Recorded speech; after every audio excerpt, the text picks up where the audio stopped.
In today's video, we're going to teach you how to take this old 20-year-old quilt and turn it into something new.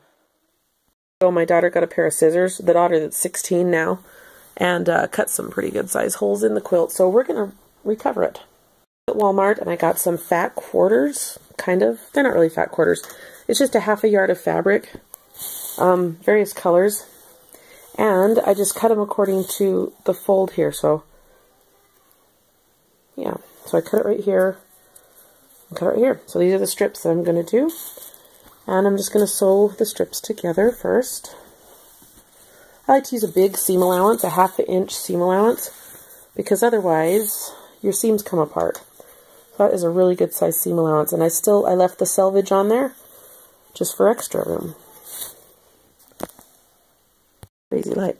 Okay, just to clarify, I like to buy these fat quarters that are approximately 18 by 21 inches. It is a ½ yard of fabric.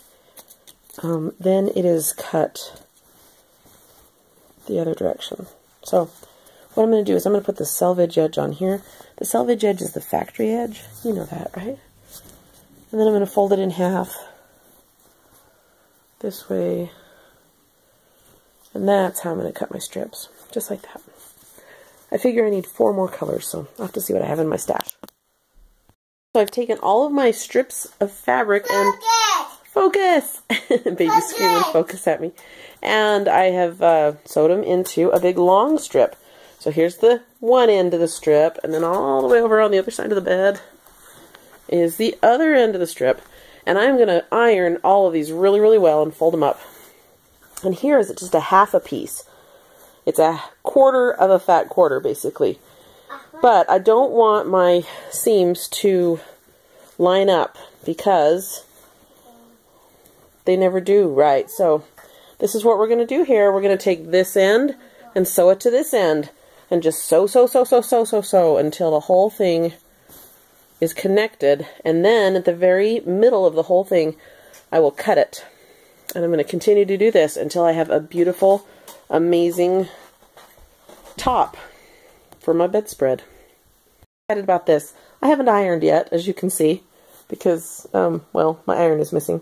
But, let's see, I have looped this on itself several times, and see how none of the seams line up, and that's what I wanted. I wanted them staggered, so that I wouldn't have to worry about them lining up.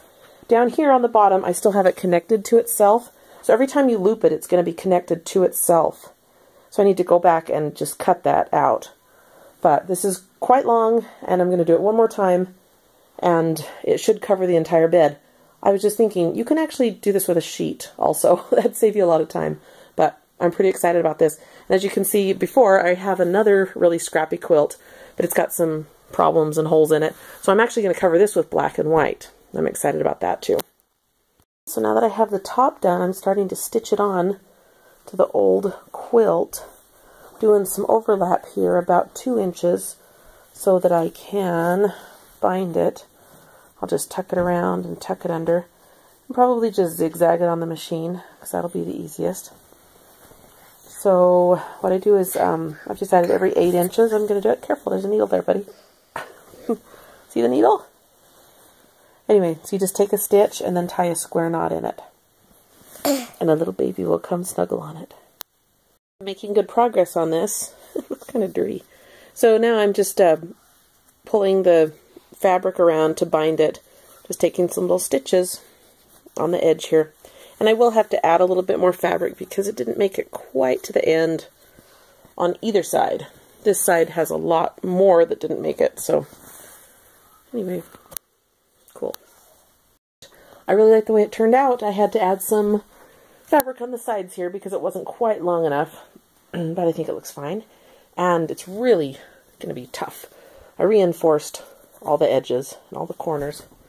So this should be a good quilt for years to come. I wanted to take it down to the dairy and hang it on the clothesline, but I ran out of time. And I am coming down with the flu, I think.